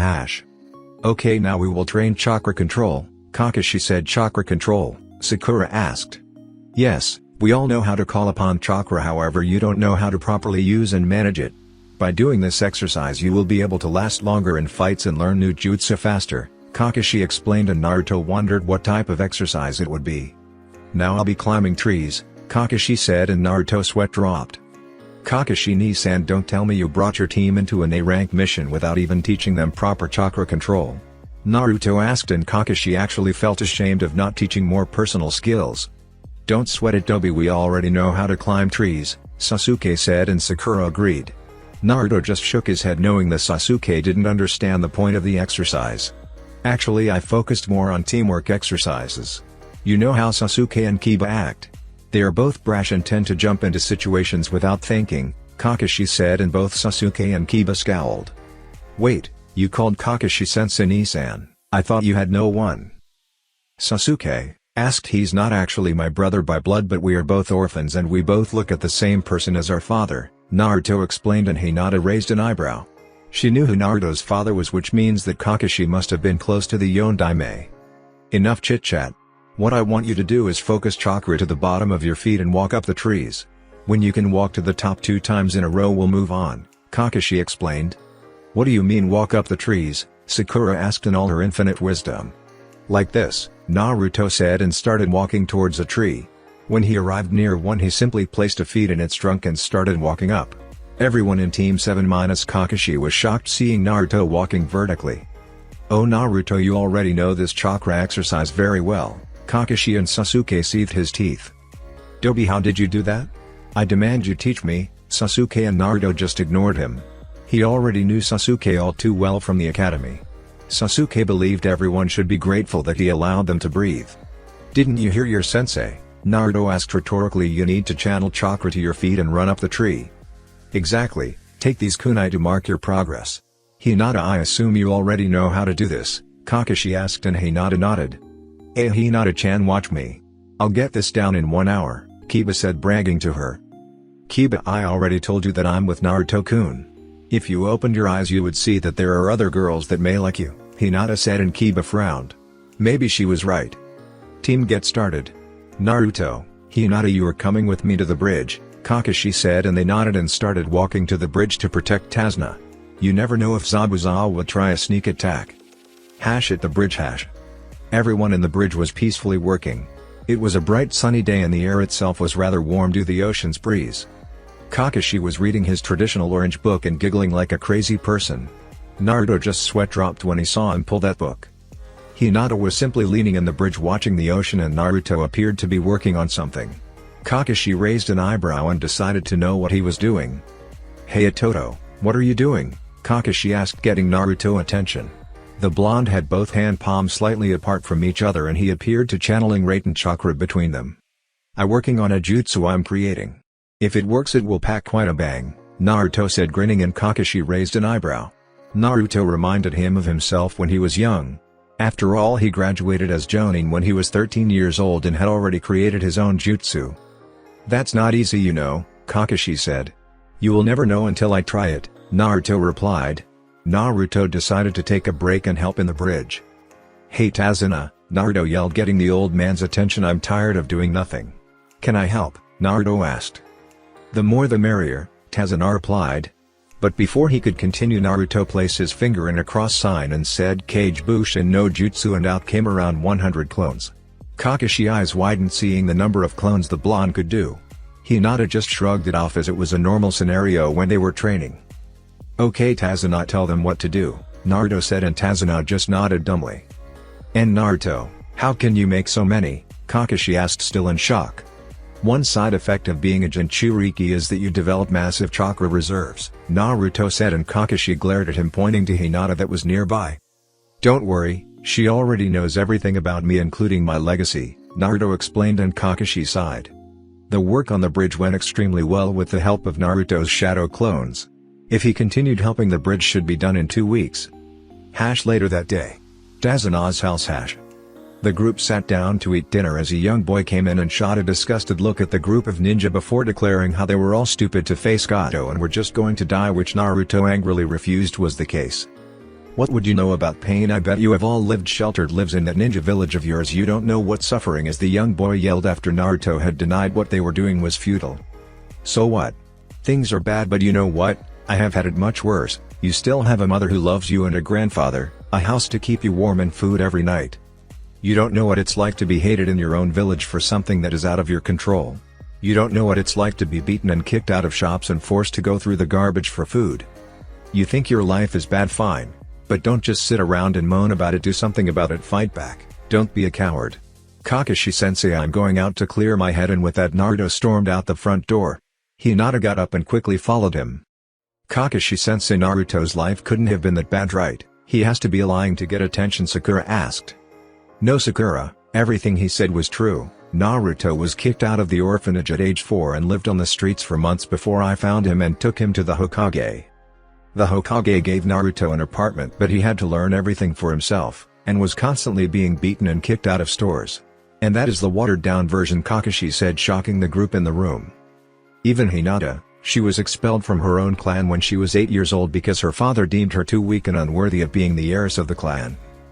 "But luckily they found each other," Kakashi said, and everyone started looking at them in a new light. They were brave kids that didn't back down. Tazuna's house roof.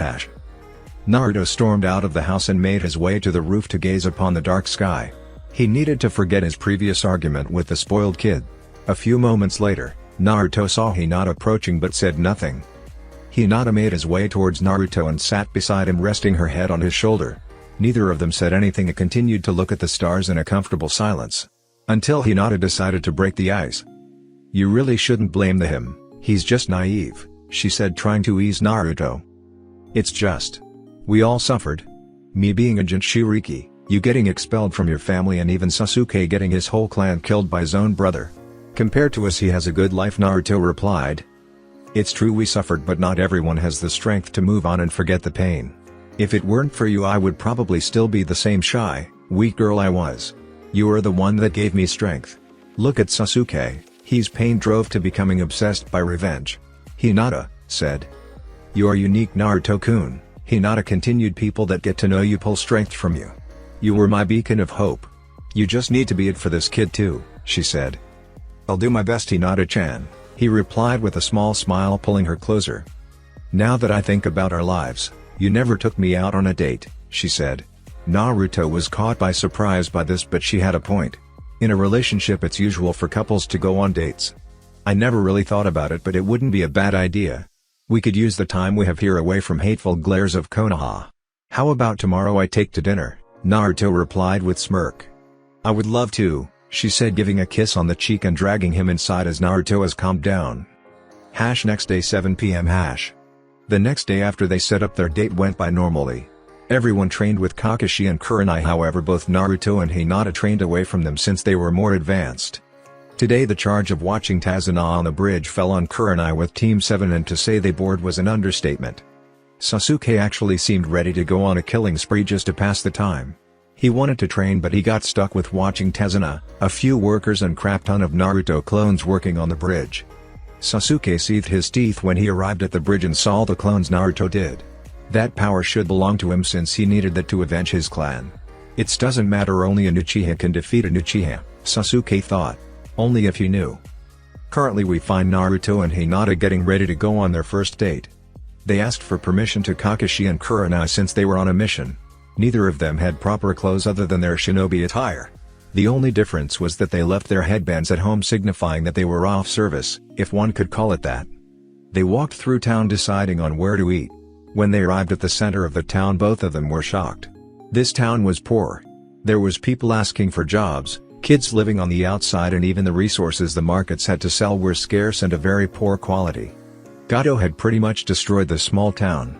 At least if their mission was successful and Tazuna managed to finish the bridge they would be able to recover from this.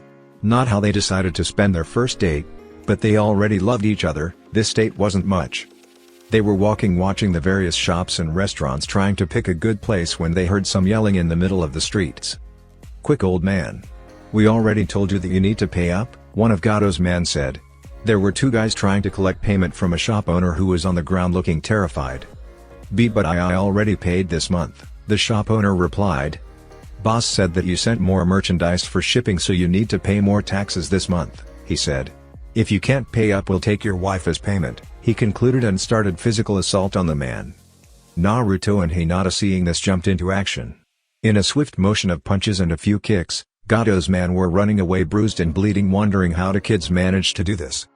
Kushio's no jutsu, Naruto said, and in a poof of smoke appeared a small one-tailed black fox.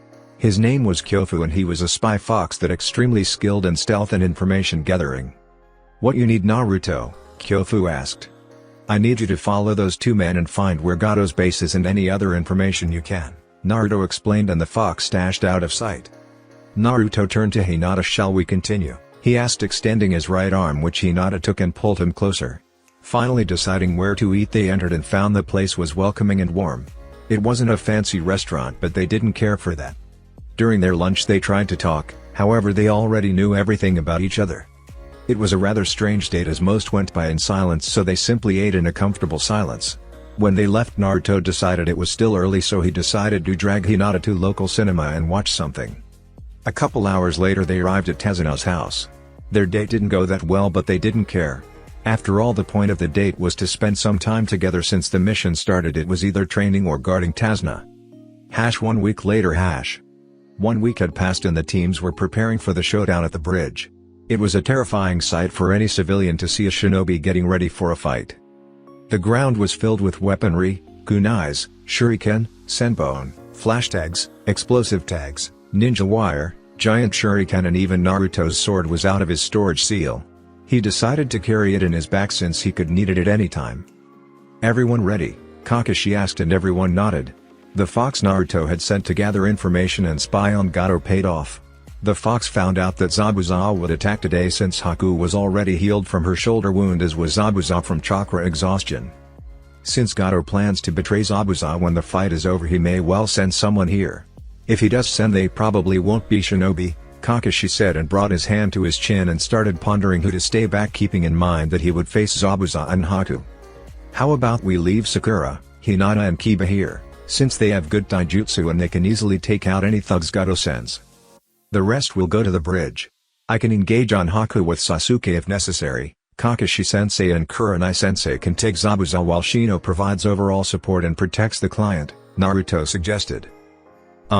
Kakashi pondered. Shino will in a tight spot if either Zabuza or Haku split past us and rush the target, Kakashi pointed out. Naruto considered this scenario. I can put the same barrier as last time, besides Shino can control his bugs from inside the barrier, right? Naruto asked and Shino nodded. It's good, well then everyone stick to the plan. Tazuna, you are ready? Kakashi asked and Tazuna weakly nodded. After all, Tazuna would be bait to draw them out. Everyone started moving out and before they left Naruto gave Hinata a brief kiss while whispering good luck, if you need me here use the ring, and Hinata nodded. On the bridge. Tazuna was approaching the bridge guarded by Kakashi, Kurenai, Naruto, Sasuke, and Shino. They entered the bridge and there was already a mist in the air. Naruto discreetly activated his Sharingan while placing the usual genjutsu on it. They made their way to bridge, moving as silently as possible. Well, everyone minus Tazuna, who was sweating bullets and breathing hard just from fear itself. Naruto, using his Sharingan, could see glimpses of two chakra sources. They are already here, both Zabuza and Haku. Just about 100 meters away, Naruto said, and everyone stood in their guard. How do you know that? Kakashi asked. After all, Kakashi's sensing abilities weren't that good and he was considering summoning one of his dogs. I'll tell you later. Can't tell with Sasuke here, Naruto whispered to his ear and Kakashi nodded. Now isn't the time for chit-chat. They continued walking until they stood a few meters from each other. Kakashi, we meet again. I'll enjoy the bounty on your head, Zabuza in a dreary voice. So many places to choose from, I can slit your throat, stab into your lungs, burst your kidneys, or break your spine, Zabuza continued saying while unleashing a lot of killer intent. Kakashi, Kurenai and Naruto seemed immune to it while Shino and Sasuke were sweating and Tazuna was already in the ground as his legs gave out. Naruto saw Zabuza move from his spot, but he didn't have time to warn his team. He picked up his sword and jumped in front of Kurenai, blocking the Gubi Kiribocho. You are very good kid to manage to find me, Zabuza said. Not many people manage to keep their head cool enough to think in these situations. Sometimes even Jonin would get caught. If it weren't for Naruto, Kurenai would already be dead. Say goodbye to your mist, Zabuza, Naruto said, going through a few hand signs and unleashing a gust of wind that blew the mist away, getting a frown from Zabuza. I really hate wind users, Zabuza said, shouldering his sword and getting ready for the attack. As we planned, everyone take their positions, Kakashi ordered. Why should the Dobi fight while me and Elite will just stand and watch, Sasuke said in his typical arrogant tone. Now is not the time, Genin, Kakashi said in a very serious tone, making Sasuke gulp. You will stay with Tazuna outside the barrier and only jump in if Naruto needs. Are we understood? Kakashi asked and Sasuke nodded. Get ready, Kakashi said. Tazuna retreated with Shino.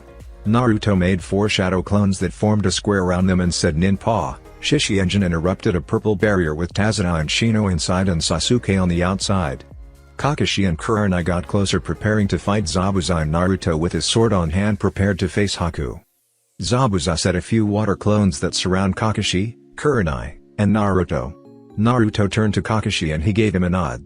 Naruto disappeared in a burst of speed and 1 second later every single clone burst into water.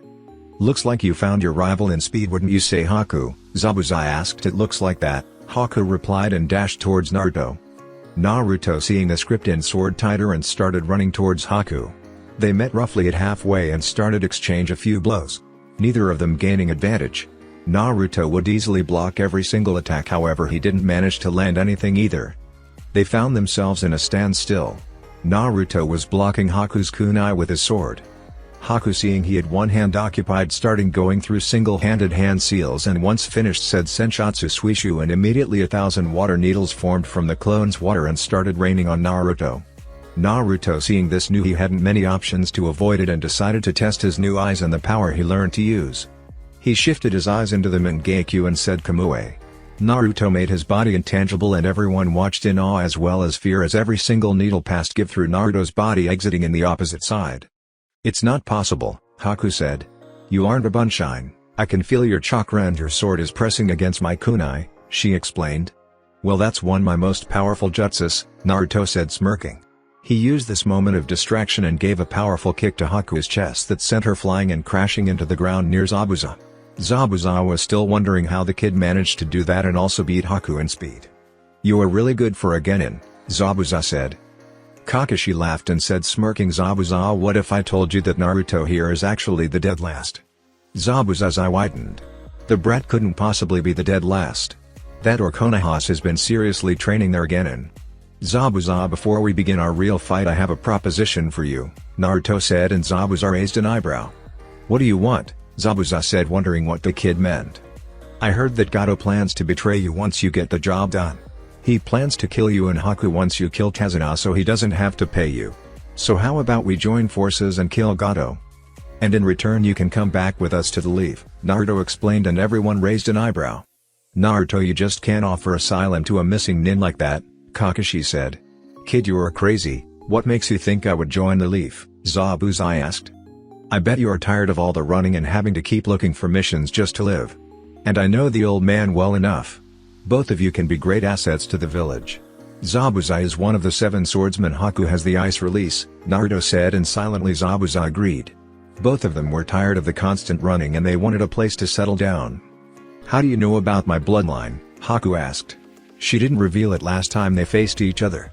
Did you really think we would just train while apart? Information is half the battle, so I sent a fox to spy on Gato's warehouse and he found you training, Naruto explained, and they both scowled. A Jonin getting spied on without realizing it. Be that as it may, but I still have a reputation and in my place it's all I have. We will fight, and if Gato appears to finish me off then we join forces and then I'll decide if we'll go to the leaf, Zabuza said, and Naruto nodded. If Naruto was lying, which Zabuza wouldn't now, Zabuza would be destroying his reputation by betraying his client. Immediately Haku started going through hand seals and said, Mikyu Hayuzu demonic ice mirrors. All around Naruto ice mirrors started forming, trapping him in an ice dome. Haku walked to one of the mirrors and simply entered the mirror itself as if she became nothing more than a reflection. Inside the ice dome. Inside the dome, Naruto could see that Kakashi and Kurenai were already engaging Zabuza. Even for both of them, Zabuza was no pushover. Naruto needed to get over with his fight in order to go help them. Also Sasuke was around and he knew that if they needed help he would jump in. Uchiha pride and all. Funny, Naruto was an Uchiha, but even though he had pride in his blood he was never arrogant about his power. Naruto focused on his battle and noticed that every mirror around him had Haku's reflection in it. He noticed that each Haku was holding 3 Senbons in each hand, getting ready to attack. Naruto's eyes widened when he realized that Haku was much faster now. If he didn't have the Sharingan to track her movements, we would need to resort to higher level attacks. Haku looked at Naruto surprised. You are the first person to ever dodge my attack when they are trapped in this jutsu. Naruto simply smirked. Haku continued her relentless assault, switching from mirror to mirror while launching countless Senbon to Naruto. This went on for a few minutes. Naruto would simply dodge all Senbons without even needing his Kamui. How are you dodging my attacks? Haku yelled, finally losing her cool. You can't win. This jutsu spends a lot of chakra and you already getting low, Naruto simply said. Shut up, Haku yelled and charged at Naruto as fast as she could, but Naruto's Sharingan could still follow her perfectly and saw her every single muscle movement in slow motion as she charged. Naruto took the opportunity and grabbed her by the hands, throwing her into one of mirrors. Suddenly, near where Haku landed a kunai with an explosive tag. The tag exploded and Haku braced herself for the impact, not getting too much damage. Naruto looked to see who threw the kunai and found Sasuke inside the dome. What are you doing here? Naruto asked. I figured Adobe-like would need help, Sasuke said with his trademark arrogant smirk. Haku took this opportunity and threw a few Senbon to Sasuke. Naruto noticed the Senbon incoming towards Sasuke. Naruto didn't have enough time to reach him, so Sasuke got it by the Senbon and fell limp in the ground. Naruto's eyes widened and he ran towards him. Naruto looked at him and noticed that the Senbon hit his neck in a non-vital area, and using his Sharingan he noticed that his chakra network was still active, so Sasuke was probably in death-like state. Naruto decided to finish this battle and said Kaden, Gukakyu Uno Jutsu, and launched a fireball into one of the mirrors, seeing if it would be enough. To his surprise, the fireball impacted the mirror, but it remained there as if nothing happened. You can't defeat my technique with such low-level attacks, Haku said. Then let's take this up a notch, Naruto said and made a single kage bunshin and both went through a few hand seals. Kaden, Goryuken no Jutsu, Naruto said Fuuten, Date Appa, Naruto's clone said. The combination of a B-ranked Kaden in Jutsu powered up by the Wind Jutsu and the result was a big fire dragon rocketing towards the mirrors. Haku tried pumping more chakra to his technique but it wasn't enough. The pressure of the dragon coupled with the tremendous heat made the ice dome explode, sending Haku crashing hard into the ground in pain with burns and her mask cracked. "Forgive me Zabuza-sama, I cannot defeat this boy," Haku thought, coughing a bit of blood. Naruto approached Haku, still weary as she still could attack. Naruto made a few hand seals and said chakra seal. Placing his hand on Haku, he blocked her chakra and tied her up with ninja wire. He went to see how the other battle was going on. Outside of Ice Dome few minutes earlier. Kakashi and Kurenai were about to face Zabuza. Kakashi pulled up in headband revealing his Sharingan. "Sharingan again," Zabuza mocked. "Be proud Zabuza, you the first enemy to ever see it twice," Kakashi said and started going through hand seals. "Kaden, Gukakyu no Jutsu," Kakashi said and sent a fireball towards Zabuza. Zabuza didn't even budge, he went through hand signs of his own and said Suiten, Suijin Heki, and created a water wall that blocked the fireball, creating a cloud of steam all around. Kakashi ran forward and engaged Zabuza on taijutsu. Wrong move as Zabuza was stronger due to being used to use his big broadsword. Kakashi sent a low kick making Zabuza jump up. Kakashi tried to capitalize on this with a punch but Zabuza blocked it. Zabuza jumped back just in time to block a barrage of shuriken sent by Kurenai. "Suiten, Suryuden no Jutsu," Zabuza said and sent a big water dragon towards Kurenai. She got caught in the ground and was sent crashing into the wall, hard disabling her momentarily. "Kurenai," Kakashi yelled and made his towards her to check on her condition. When he arrived near her, she was regaining consciousness. They made up a battle plan that would end Zabuza when they heard an explosion coming from the ice dome. "Naruto," they both thought. But what both and Zabuza saw was a big stream of fire coming from the dome, with Haku flying towards the ground and Naruto simply walking out of the ice dome, now practically all destroyed. The brat managed to defeat Haku, is no ordinary genin. He must be at least Jonin to defeat Haku without getting hurt, Zabuza said, watching Naruto tie Haku up and making his way towards his battle. "Need help?" Naruto asked, not even slightly winded. His massive chakra reserves weren't even slightly spent, he was practically full. "Sure." Kurenai got hit. "Let Het rest for a bit while she prepares," Kakashi said, and Naruto started sinking into the ground. "How many jutsus does he know? Is a fresh genin, and so far I already saw big Kaden and futon jutsus and now low-level Doden," Kakashi thought. Something where was out of place. Zabuza had his guard up. If one thing he knew was not to underestimate the blonde kid. He managed to easily defeat Haku. Suddenly he felt a presence behind and turned, but he was too slow. Naruto emerged from the ground just behind Zabuza and in his hand was a blue ball of chakra. "Rasengan," Naruto said, slamming the blue condensed ball of chakra into Zabuza until he burst into water. "Shit, water clone," Naruto thought and turned to see Zabuza with his sword ready to chop in half. "This is the end, kid," Zabuza said and brought his sword for an horizontal slash to chop Naruto in half. "Naruto," Kakashi yelled. Naruto activated once again his Kamui. He got to admit it's a kick-ass power that most likely confuses enemies to no end. Zabuza was watching as his sword was phasing through Naruto and leaving his body without a scratch. When the sword left him, Naruto gave Zabuza an uppercut and jumped back near Kakashi. Zabuza regained his balance. "What the hell is that attack?" Zabuza asked, getting pissed off. He never saw anything like that. "That's for me to know and for you to find out," Naruto said smugly, making Zabuza even more pissed off. Suddenly a tree started growing behind Zabuza, trapping with its branches. "Megan, Jubaku Satsu," Kurenai said, making the tree grow and snaring Zabuza in place without chance to escape. "You are too dangerous to be left alive. What I'm about to show is my own personal jutsu," Kakashi said and started gathering a great amount of chakra in his right hand. The chakra changed into electricity until it started producing a loud sound. Kakashi dashed forward, intending to end Zabuza's life for good. Chidori, he was about to slam it against Zabuza when he heard, "Look at that, the demon defeat by a punk," some man said on the far side on the bridge. Kakashi stopped his assault, disabling his Chidori, and said Gato with distaste. "What are you doing here, Gato?" Zabuza asked, getting the impression the blonde kid was telling the truth. "I'm here to kill you. You are simply too expensive when I can buy a few thugs that get the job done." Gato said, smirking, thinking he was untouchable. Surrounded by 50 thugs all equipped with weapons. "Release me, we are no longer enemies." "You were right, kid," Zabuza said, and Kurenai left her illusion down. Zabuza picked up his sword and was about to rush into Gato when Naruto placed a hand in front of him, making Zabuza confused. "I want to try out the jutsu I've been developing," Naruto said. "Hey, old man Tazuna, how are you supplies to finish the bridge?" Naruto asked. "I've got plenty, why do you ask?" Tazuna said, getting confused. "Kakashi-sensei, Kurenai-sensei, Zabuza, you are about to watch my very first creation, watch closely," Naruto said, and everyone wondered what he was going to do, even Sasuke, who just got up a few minutes ago. "You really think you can defeat us all?" one of the thugs said. Naruto simply smiled. Naruto brought his hands closer and slammed them against each other and started concentrating. He slightly separated his hands and started concentrating Raten chakra between them. A few seconds later, the Raten chakra started shrinking into a small perfect light blue sphere. Naruto sent the sphere into the sky and it expanded into a flash of light, immediately gathering clouds in the sky. Thunders could be heard as the sky started to get darker and heavy rain started to fall.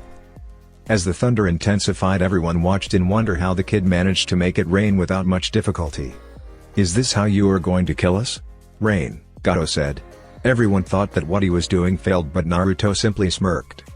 Naruto concentrated Raten chakra in his right hand and sent a small beam to sky, and everyone watched was a massive lightning dragon gathered in the sky as if waiting for command of its master. "Watch closely," Naruto said, and brought his hand down, commanding the dragon to attack. "Raten, Kirin," Naruto said. The dragon left the sky and rocketed towards Gato and the thugs with such speed that everyone only saw a glimpse of light before the bridge where Gato was exploded with tremendous source that everyone had to gather chakra to its feet just to don't get blown away. Everyone watched in awe at the power of such jutsu. When the dust cleared, there wasn't nothing left where the thunder landed. In the place where Gato and thugs were was now a big hole. Even the bridge itself was blown to bits. "So much power," Kakashi said as he watched everything with his Sharingan. That technique was easily an S rank. "Maybe I should go to the leave. I wouldn't want to be on the receiving end of that," Zabuza thought. "That power should be mine. With that I could easily defeat my brother." "Yes. That power will be mine," Sasuke thought as he watched in awe the massive lightning strike. "What the hell are these shinobi? They can't be human," Tazuna thought in awe and a bit of fear. "Awesome, my technique worked," Naruto exclaimed happily, and everyone turned to him with theirs fixed on him. "Congrats, kid," Kurama said. "It's over. Gato is more than dead," Kakashi said, looking at Naruto and laughed. "So Zabuza, have you thought about Naruto's proposal?" Kakashi asked, and Zabuza started pondering. He was tired of this life, and if went to the leaf perhaps he could witness that attack once again. That lightning dragon was beautiful. "I'll go with you. I'm tired of this life. Besides, I wouldn't want to be on the receiving end of that," Zabuza said as he pointed to massive missing piece of bridge, and Naruto smirked. "By the way, Naruto, congrats, that is one powerful jutsu, easily S-ranked," Kakashi said, happy that he inherited his father's talents. "And the best thing is that its chakra consumption is practically non-existent since the dragon is powered by the natural electricity of the sky," Naruto replied, and Kakashi nodded. "Maybe you can teach it to me," Kakashi said. "You need a very high lightning affinity, as you need to manipulate the very essence of electricity and also manage to gather it up in the sky, but if you have, I would happily teach it to you, Nisan," Naruto said. "Nisan?" Zabuza asked. "We aren't really brothers, but we are close enough," Naruto said. "Dobi, I demand you teach me that jutsu," Sasuke said, walking up to Naruto. "No," Naruto simply said. "What do you mean no? That power should belong to me and Uchiha Elite," Sasuke said. "The reason I won't teach it to you is because you have the wrong goals. Revenge and lust for power," Naruto said, and walked off, leaving Sasuke angry.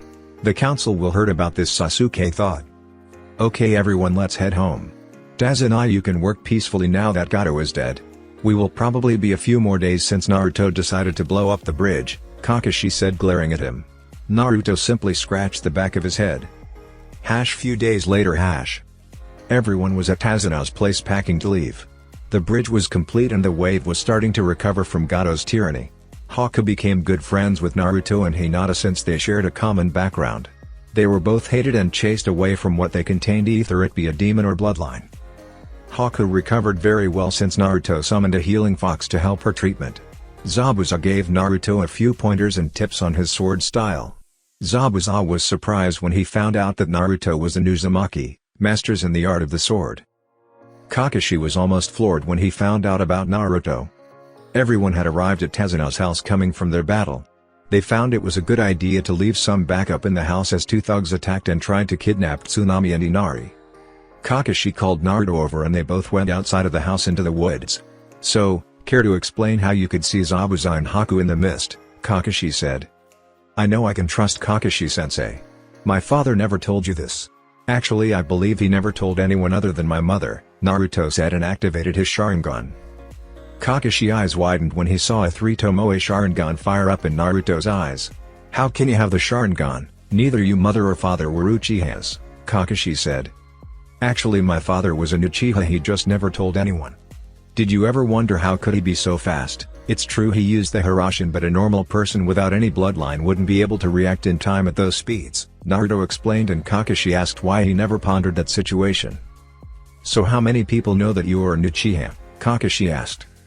"So far the old man, Hinata, Shino, Kurenai-sensei and you. And I'm happy I never told anyone since I awakened it when I was 5, otherwise I would probably join the Uchiha clan in the grave," Naruto said, sending shivers to Kakashi. "Oh, another thing Naruto started, I kind of copied your Chidori. Since Raiten is my main affinity, do you mind if use it?" Naruto asked, rubbing the back of his head sheepishly. "I have no problem with that. Besides, the Chidori was created to be used in conjunction with the Sharingan, so it serves you well," Kakashi said. "I wonder why Sensei never told me." Kakashi wondered out loud. "It's probably because of who was his father," Naruto said, and Kakashi raised an eyebrow. "My grandfather was Uchiha Madara," Naruto said, and Kakashi froze hearing that name. "How is it possible?" Kakashi asked. "Madara didn't die in his battle with Hashirama, and a few years later my father was born," Naruto said. "Geez, with blood like that and how he is known, Naruto will be extremely powerful later on," Kakashi thought. "You know the council will be on your ass when they find out, right?" Kakashi asked. "Don't worry. I already studied politics and laws. I knew someday I would need them," Naruto said, laughing. "This is the reason I asked the old man not to be on your team. I knew Sasuke would be with you so you could train his Sharingan when he awakened it, and I would someday have to use it, and I didn't want to always be covering it up with a Genjutsu," Naruto explained, and Kakashi nodded. "I'm just picturing the council faces when they find out," Kakashi said, laughing. "Let's go home and rest. You need to work on the bridge tomorrow since you blew it up," Kakashi said, and Naruto sighed. Everyone from town was gathered up in the bridge saying their goodbyes to their heroes. The brave shinobi that killed Gato and freed the wave. "Don't cry, Inari, I'll come visit," Naruto said. Inari simply nodded. "Take care, old man," Naruto said to Tazuna. "Goodbye and don't forget to visit," Tazuna said, and everyone nodded and left towards the leave. "What should we name the bridge?" one of the townspeople asked. "How about the Super Great Tazuna Bridge?" Tazuna said, and Tsunami bonked him in the head.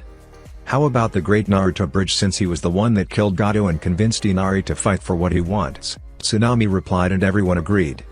"The Great Naruto Bridge it is," Tazuna said, watching everyone leave. Hokage's office. One day later, everyone was in the Hokage's office giving their report of the mission. Since their group was only shinobi, they managed to get back to the leaf much faster, even having to stop a few times so Sakura could rest. Naruto has the same talent as his father, the Hokage thought, reading about his lightning attack. And turned to the missing nin in the room and starting massing his temples. "You give me nothing more than paperwork, Naruto-kun," the old man said. "How about this? You let Zabuza and Haku join the leaf and I tell you how to defeat paperwork," Naruto said, and in a flash the Hokage threw 2 headbands to Haku and Zabuza and started shaking Naruto's shoulder, begging him to tell. Everyone watching this sweat dropped. "2 words," Naruto said, and Hokage focused on him. "Kage Bushin," he said. The Hokage walked calmly to his chair. He opened one drawer and took a paper that said "smash here." He put the paper on the table and started slamming his head, saying, "Stupid, stupid. I'll allow it. Zabuza, since you are a missing nin you will have a 6-month probation period," the Hokage said, and he nodded. "Haku, since you don't have any village affiliation you can join again in team next graduation, how about it?" he asked. "Actually, Hokage-sama, I would like to become a combat medic. I have good knowledge of poison and medicinal plants," she said, and the Hokage pondered. "Very well, you can start in the hospital.